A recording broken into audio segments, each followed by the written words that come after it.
Saya yang memang rakyat biasa, orang di kampung ya bahagia juga, bangga.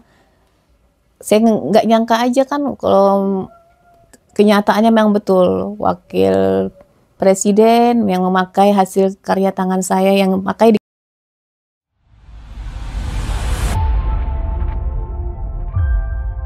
saya Sastri Dalila, dipanggil Kak Ila. Kalau di kampung ini Kak Ila Kerawang, kok nyari alamat saya manggil aja Kak Ila yang tukang kerawang, orang tahu. Ibu Sastri Dalila, gimana perasaannya Bu ketika kerajinan tangan Ibu dipakai oleh orang nomor 2 di Indonesia nih?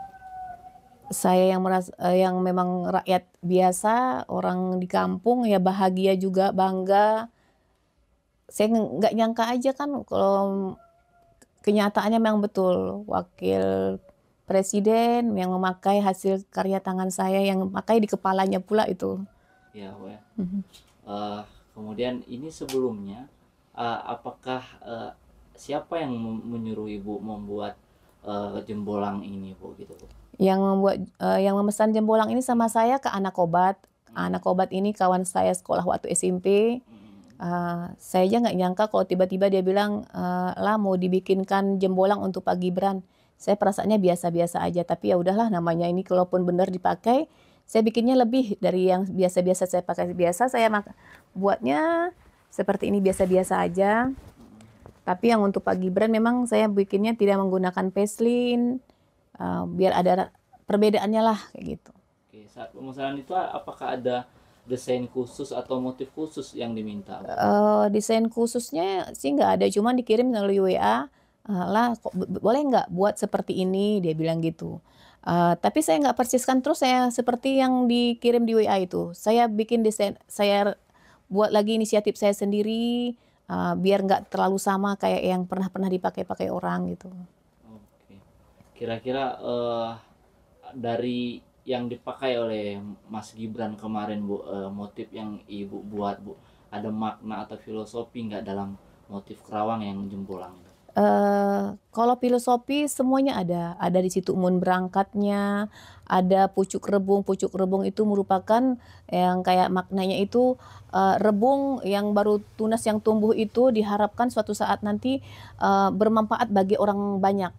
Itu ada pucuk rebung, ada tikukuropat tapak tapak leman, itu ada tikukuropat namanya di situ, yang merangkul masyarakat, yang mau ngambil keputusan juga dirembukkan dulu gitu. Banyak filosofi yang ada dalam jembolang yang saya buat itu.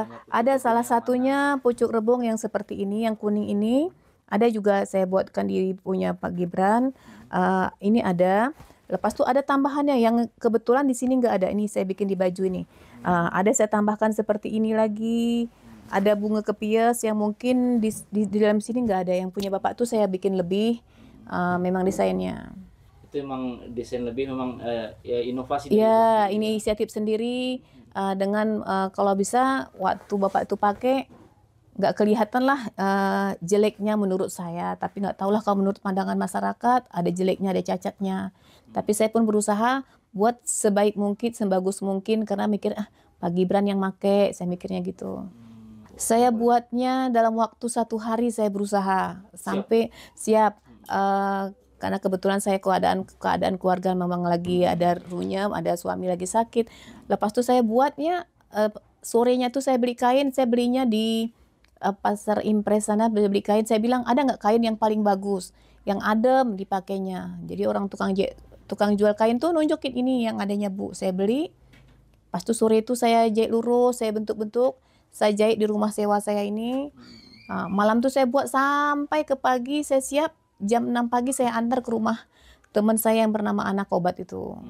Ya, satu hari saya siapkan. Kalau pemesanannya udah berapa hari dari Pemesanannya mungkin, 3 hari sebelum saya kerjakan. Saya mikirnya gini, "Ini kainnya apa?" Saya pun bingung mau nyari kain dulu apa, karena dibilang kalau kita nih maunya kainnya yang bagus ya lah, karena yang memakainya wapres gitu.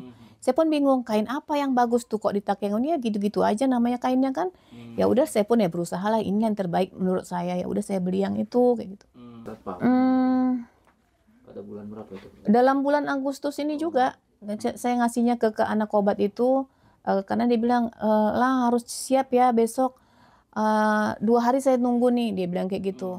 Mhm. "Kok bisa 2 hari? Saya kan lagi ini, ngurus suami lagi sakit," saya bilang gitu. Terus, "Tapi harus siap lah karena saya mau kirim," oh ya udah, hari Jumat itu saya antar Jumat, Jumat kemarin, Jumat sebelumnya udah saya antar ke rumah dia, Mhm. langsung pagi itu juga langsung dikirim ke Banda Aceh, Mmm. langsung katanya mau dikirim langsung. Yang terutama saya ucapkan terima kasih pada teman saya, anak obat, yang masih menghargai saya walaupun saya pengrajin yang tinggalnya di kampung, yang keadaan memang saya pun memang nggak seperti yang pengrajin kerawang yang lain yang sukses, saya pun hanya, ibu rumah tangga yang memang kayak gini keadaannya. Bersyukur teman saya pun masih menghargai saya, yang saya memang punya karya, dipakai. Dan pada Pak Gibran pun, saya bersyukur alhamdulillah masih mengingat, eee, adat Gayo itu. Masih kepingin dia pun memakai kerawang itu pun saya pun udah bersyukur. Bukan kebanggaan bagi saya sendiri, tapi merupakan kebanggaan bagi masyarakat Gayo, masyarakat Aceh bahwa, kerawang Gayo dipakai pas hari kemerdekaan. Kalau saya lahir memang, asli orang Asir-Asir nih, Mhm. saya sekolah dulu di SD Impres di Asir-Asir nih juga, sekolah SMP-nya saya di SMP 1 bersama teman saya tadi anak obat, melanjut saya ke Semea, dulunya Semea, Mhm. di sekarang SMK 1. Mmm. Lepas itu saya berhenti sekolah karena orang tua saya meninggal. Saya nggak sekolah lagi, saya merantau, melanglang buana saya sampai ke luar negeri, sampai ke Malaysia.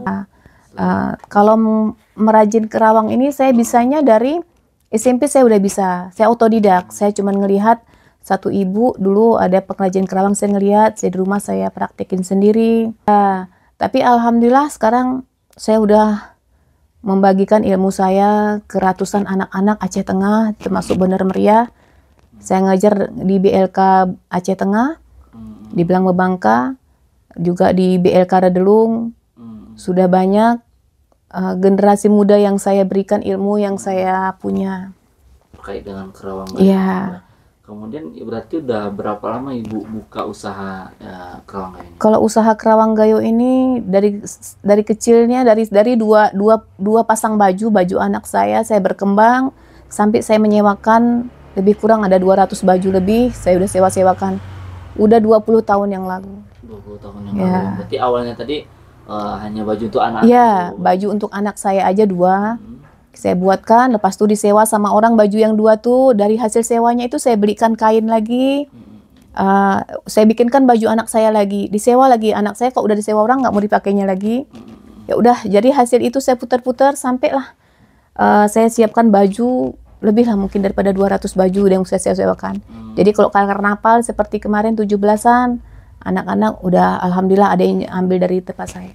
Harapan saya semoga tidak akan dilupakan oleh masyarakat dan para pengrajin terus maju ke depannya lebih giat lagi dengan kerawang ini. Usia saya 50 tahun. Ini kebetulan wajah saya lagi cedera, saya kebetulan jatuh pas abang saya meninggal dunia. Malam ketiganya abang kandung saya meninggal pulang umroh. Ini keadaan saya seperti ini. Jadi ya, usia saya udah 50 tahun. 50 tahun. Berarti yang besar umur 21 tahun, yang nomor 2 umur 19 tahun. Yang nomor 1 tahun di mana? Yang nomor 1 di Malaysia, yang nomor 2 jagain bapaknya yang lagi sakit. Yang 21 tahun ini kuliah atau kerja? Kerja. Ya.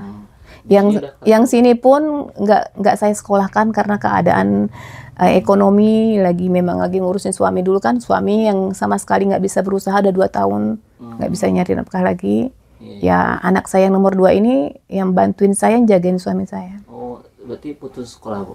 Iya. Kelas berapa? Tamat SMA aja. Oh, tamat SMA. Saya tamat SMA aja, pesantren di Bogor. Saya suruh pulang untuk jagain suami saya. Ada rencana kira-kira kalau ada rezeki untuk ke perguruan tinggi, Bu? Rencananya ada karena cita-citanya juga jadi desainer. Cuman saya bilang sabar dulu karena keadaan orang tua masih seperti ini. Kalau Allah izinkan orang tua sehat, suami saya sehat, saya akan sekolahkan anak saya. Pesan-pesan saya untuk adik-adik yang mungkin pengrajin di rumah, di kampung-kampung, terus semangat, terus berusaha, jangan pernah meninggalkan apa yang ilmu yang pernah udah kalian dapat. Jadikan itu suatu ladang ibadah buat keluarga kalian untuk membantu ekonomi keluarga. Insya Allah kalau memang Allah tidak akan memutar-belitkan rezeki kita. Yang ibu aja, yang pengrajin kampung merasa bangga kalau hasil karya ibu yang memang orang yang nggak dikenal orang bisa dipakai oleh petinggi negara, wakil dari petinggi negara Republik Indonesia. Dulunya saya bikin brand anak saya, yang pertama namanya Azra, yang kedua Jihan.